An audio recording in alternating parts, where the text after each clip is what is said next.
qual dessas festas judaicas está relacionada à volta de Jesus? Deus estabeleceu 7 festas judaicas nos tempos bíblicos. E essas festas não eram meros feriados, mas tinham não só o sentido local de adoração, de comemoração junto a Deus, também tinha um sentido profético ao longo do tempo e ainda mais um sentido escatológico para os finais dos dias. Então cada festa ela teve o seu cumprimento ao longo da história, assim como também ainda tem uma delas se relaciona à vinda de Jesus, à volta de Jesus. Será a Páscoa, pães asmos, primícias e o Pentecostes. A festa das trombetas, o dia da expiação, o Yom Kippur, que é o dia do perdão, ou será a festa dos tabernáculos, que representa a volta de Jesus?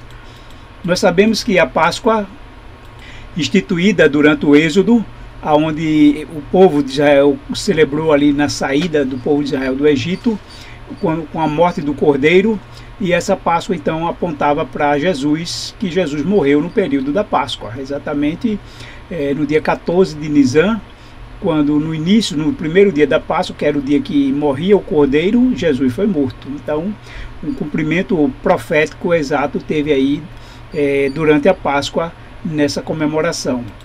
Em seguida, a morte de Jesus, ele foi sepultado, e o pães asmos, um pão sem fermento, um pão que fica dormido antes de ser preparado para o seu uso final, e então representa o sepultamento de Jesus. Também teve seu cumprimento logo em seguida a Páscoa. E a festa das primícias então segue-se também à Páscoa e aos pães asmos. E as primícias, a Bíblia deixa bem clara que se refere à ressurreição de Cristo. Cristo as primícias dos que dormem. Assim também como terá uma representação final com a ressurreição do justo. Cristo é a primícia dos que dormem, primeiro Cristo, depois nós.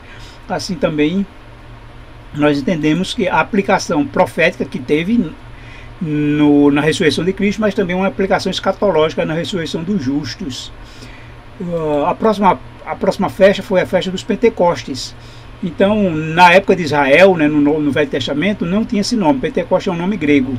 O nome era Festa das Semanas. Logo após as primícias, então se contavam 7 semanas. E o 50º dia era então Pentecostes. Então a primícia ela só devia cair, tinha que cair num domingo, porque era a partir dela que se contava 7 semanas inteiras, porque o Pentecostes exigia que fosse 7 semanas inteiras. Enquanto a Páscoa, dia 14 de Nisan, podia cair em qualquer dia da semana, as primícias só podia ser num domingo, ou seja, no primeiro domingo pascal, no primeiro domingo após a Páscoa. Então, no caso, Jesus morreu na sexta, então a festa das primícias foi no domingo, então após a sexta-feira. Se a festa, ao longo da semana, a festa das primícias caísse então em qualquer outro dia, de domingo a sexta, então as primícias seria sempre no próximo domingo, porque ela servia como o primeiro dia da semana para se contar 7 semanas inteiras. E isso teve um cumprimento profético no dia do Pentecostes, registrado em Atos 2, quando houve o derramamento do Espírito Santo sobre os apóstolos. E se espera também uma aplicação, um cumprimento escatológico com o derramamento da chuva seroide, que nós acreditamos, esperamos, que será o último derramamento final do Espírito Santo sobre o povo de Deus aqui no mundo, que vai prepará-lo para o selamento e para o alto clamor. E, então, as 3 primeiras festas são juntas, Páscoa, pães asmos e primícias. O Pentecoste fica bem no meio, e em seguida também vem as 3 últimas festas, que também elas são seguidas e próximas uma à outra. Vem a festa das trombetas, que é no primeiro dia do 7º mês, e o povo de Israel então passou a celebrar o ano novo, a partir dessa data. E então a festa das trombetas é preparando o povo para o dia da expiação, que é no dia 10 do 7º mês, é o dia do perdão, o dia da expiação. E a festa das trombetas era o toque que iria então anunciar que o povo deveria se preparar para esse grande dia, o dia da expiação. Então o dia da expiação, ele também podemos dizer que ele teve um cumprimento profético na cruz, com Jesus fazendo expiação pelos nossos pecados, e também terá um cumprimento escatológico com o fechamento da porta da graça. Então vai haver a proclamação do alto clamor, que é a última mensagem dada ao mundo, não só para preparar o mundo para a volta de Jesus, mas o próprio povo de Deus também. E com isso anunciando o fechamento da porta da graça, que ocorrerá antes da volta de Jesus, também aí como significando o dia da expiação. Então o dia da expiação terá um cumprimento escatológico no fechamento da porta da graça. E a festa dos tabernáculos é a última festa, né, das 7 é a última, comemorada a partir do dia 15 do 7º mês, vai de 15 a 22. E lá em João 1,14 diz que o Verbo se fez carne e habitou entre nós, cheio de graça e verdade, e vimos a sua glória, a glória como do unigênito do Pai. Essa expressão habitar, ela tem o mesmo sentido do tabernacular. Então, no sentido profético, a festa dos tabernáculos também se aplicou ao nascimento de Jesus. No sentido escatológico, representa, né, quando Deus, digamos assim, vem armar sua tenda entre nós. Ela representa quando Israel saia de suas casas para morar em tendas ou em barracas. Alguns chamam de festa das barracas. Mas aí tem o significado da proteção de Deus a Israel durante toda a sua jornada, Deus protegendo, né, sob a tenda.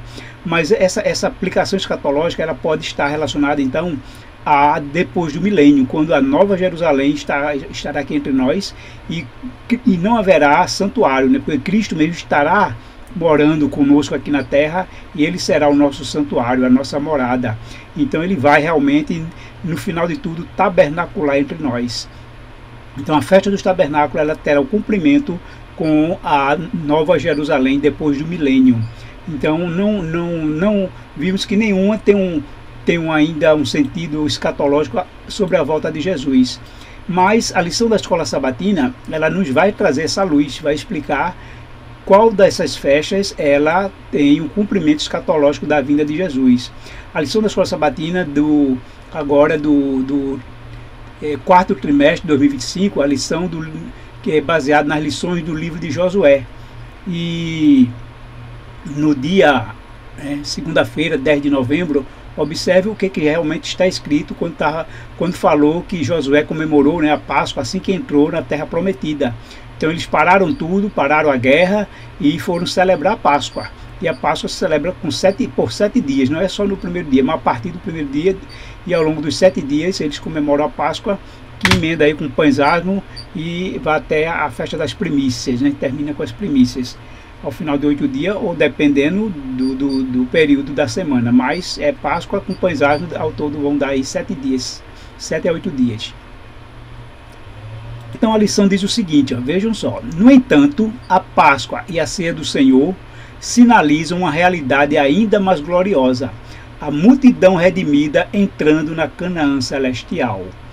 Isso é o que a lição está nos dizendo, né? Porque está falando da Páscoa e aí mostrando que Jesus, né, substituiu a Páscoa pela ceia, e ambos têm a mesma representação de uma multidão redimida entrando na Canaã celestial. E o texto continua. No Apocalipse, João retrata esse evento antitípico de travessia, como os 144 mil caminhando sobre o mar de vidro, que é o antítipo do Mar Vermelho e do Rio Jordão, diante do trono de Deus. Então, assim como Israel atravessou o Mar Vermelho ao sair do Egito e atravessou o Jordão para entrar na Terra Prometida, aqui representa esse símbolo dos 144 mil sobre o mar de vidro. E veja que em ambas as épocas foi a época da Páscoa. Israel acaba de celebrar a Páscoa e passa pelo Mar Vermelho. Josué, assim que entrou no Jordão, do outro lado, quando chegou, comemorou a Páscoa. Então ambos foi no período da Páscoa. E o texto ainda da lição conclui dizendo o seguinte: eles celebrarão a antitípica Páscoa e a ceia do Senhor durante as bodas do Cordeiro. Ou seja, o que ele está nos dizendo é que a volta de Jesus ela será um evento que terá o seu cumprimento numa Páscoa escatológica. Então a festa da Páscoa ela tem como cumprimento escatológico a volta de Jesus. E isso é muito importante porque está em harmonia com a cronologia bíblica, que nós vimos, que já estudamos aqui exaustivamente, que ao Jesus morrer, se fez 4.000 anos desde a entrada do pecado lá no Éden. 4.000 anos, que é justamente o texto de Êxodo 12, quando fala da morte do cordeiro, 4 dias depois que ele fosse separado. Então o cordeiro era separado e 4 dias depois ele deveria ser morto na festa da Páscoa. Então Jesus, exatamente no final de 4.000 anos, porque aí já virou para o início do ano 31, na Páscoa do ano 31, quando terminou os 4.000 anos, Jesus morreu na cruz.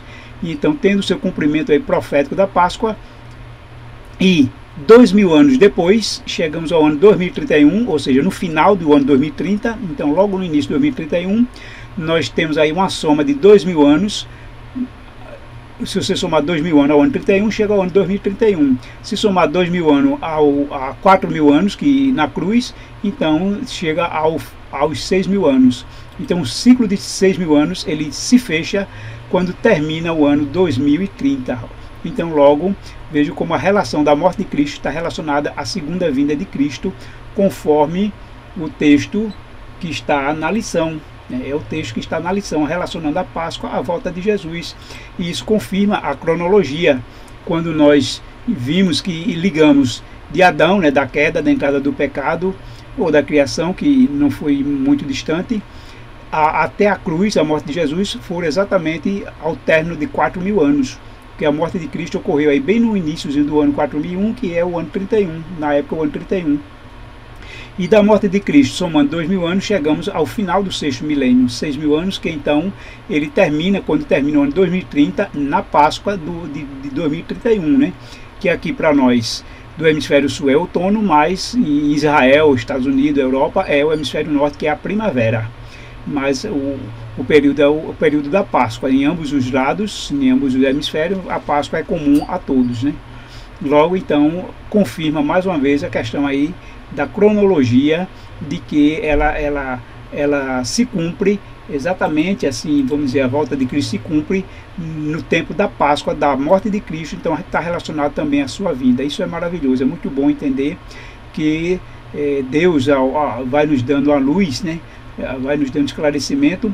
Vocês podem ver que quando o autor escreveu essa lição, escreveu esse texto, ele não tinha em mente exatamente, digamos, essa cronologia, mas quando nós lemos e que temos essa luz, nós aplicamos e entendemos que esse cumprimento estão relacionado a essa cronologia bíblica. Então Deus nos abençoe, nos faça entender cada vez mais, faça que o seu povo desperte para podermos entendermos que o reino de Deus precisa ser estabelecido nesse mundo. Não é Deus que vem para governar no reino dos homens aqui durante 1000 anos, mas Ele vai estabelecer o seu reino e teremos um período de 1000 anos de paz após 6.000 anos aqui de pecado. 6 dias de trabalho, 7º dia de descanso. 6 dias de trabalhar a terra, para o homem era 6 dias de trabalho, para a terra 6 anos de trabalhar na terra e o 7º ano de descanso. E para o pecado, 6.000 anos de pecado e o 7º milênio sem pecado, de descanso de pecado dessa terra. Então estaremos no céu com Cristo. É o nosso desejo, a nossa oração, que Cristo venha logo, e nós estamos ansiosamente aguardando. E que assim continuemos firmes até o fim, em nome de Jesus.